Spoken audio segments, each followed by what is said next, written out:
आदरणीय जाट समाज के अजय योद्धा श्रीमान सुंदरमन जी महाराज को मेरा सादर नमन। आज प्रतिभा सम्मान समारोह में उपस्थित मेरे समस्त जाट समाज के आगंतुक महानुभावों, प्रतिभा में सम्मानित होने वाले प्रतिभागियों, सभी को मेरा तहे दिल से सादर नमन। मेरे बुजुर्गों, मुझे आदेश अल्प समय के लिए मिला है तो मैं अपनी 2-3 बातें बच्चों से संबंधित, अभिभावकों से संबंधित रखना चाहता हूँ। बड़े गर्व का विषय है कि जो बच्चे हमारे अच्छे अंक प्राप्त करके,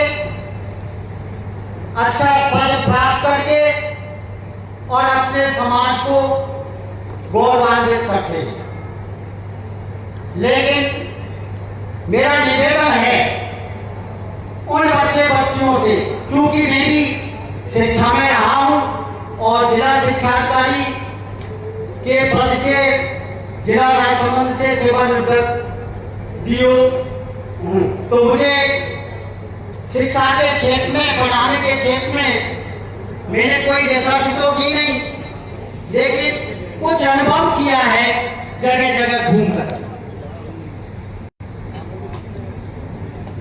साथियों, आपसे, बच्चे बच्चियों से एक मेरा निवेदन है कि आप केवल किताबी ज्ञान तक ही सीमित ना रहें।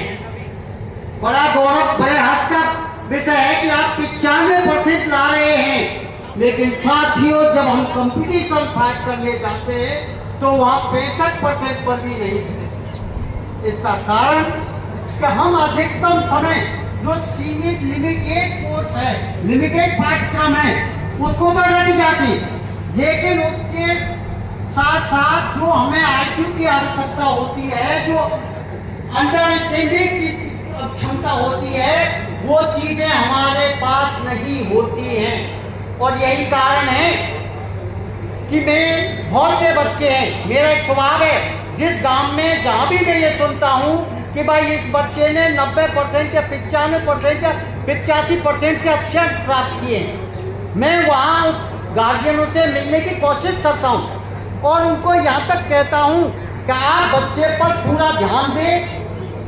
पैसे की यदि कमी है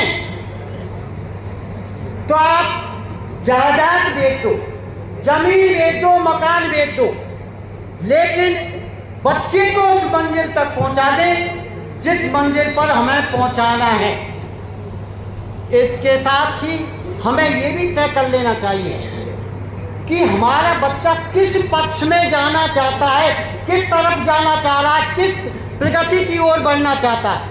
क्योंकि मेरे कुछ उदाहरण हैं कि बच्चा उस साइड में उसके लायक नहीं है और हम उसको दबाव बना करके, प्रेशर डाल करके वो उस साइड में एडमिशन करा देते हैं, तो वहां से बच्चा वापस लौट के आता है, या तो वो निराश होता है या लौट के आता है। तो बच्चे की जो क्षमता है, जो कैपेसिटी है, उस कैपेसिटी के अनुसार बच्चे को उसी पक्ष में, उसी तरफ, उसी लाइन में अपना प्रवेश दिलाना चाहिए। और आपको 9वीं पास करने के बाद 10वीं से ही अपना एक टारगेट सेट कर लेना चाहिए कि मुझे IAS बनना है या IAS बनना है या IPS बनना है, मुझे क्या बनना है, या डॉक्टर बनना है या इंजीनियर बनना। देखिए सर, यदि आपको टेक्निकल लाइन में जाना है और हमें हमारे बच्चों को भेजना है तो आप उस बच्चे को साइंस मैथ दिलाना, लेकिन बच्चे में वो क्षमता होनी चाहिए। ये नहीं बच्चा हमारे का लेवल लो है और हम उसको साइंस दिला रहे हैं, वो सक्सेस नहीं होगा, वो कभी भी IPS नहीं बन पाएगा। तो उसको IPS बनाने के लिए उस बच्चे की क्षमता का ज्ञान होना चाहिए, ध्यान देना चाहिए। यदि बच्चे को हम डॉक्टर बनाना चाहते हैं तो बच्चे को साइंस बायो दिलानी चाहिए, देख लेना चाहिए उसका स्तर, वो उसके लायक है कि नहीं, मेहनत कर लेगा कि नहीं। एडमिशन दिलाने के बाद फिर हमें ये उसका टेस्ट ले लेना चाहिए कि बेटा तू समझ में आ रहा है कि नहीं, कुछ समझ रहा है कि नहीं। ये सारी बातों का हमें विशेष ध्यान रखना चाहिए।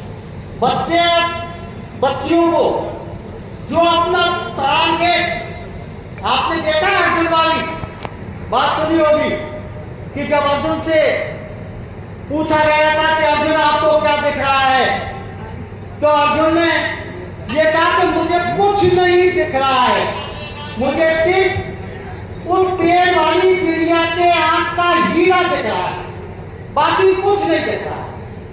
तो आपको यही दृढ़ संकल्प करके काम करना चाहिए, आगे बढ़ना होगा कि हमें कुछ नहीं दिखना है। हमें आईएएस बनना है तो आईएएस ही दिखना है, आरएस बनना है आरएस दिखना है, आईपीएस बनना है, डॉक्टर बनना है, इंजीनियर बनना है या टीचर बनना है। क्योंकि बहुत से बच्चों की पसंद ये होती है कि मुझे बस टीचर बनना है, मास्टर बनना है। तो हमें उसी तरह अपना लक्ष्य बना करके चलना चाहिए।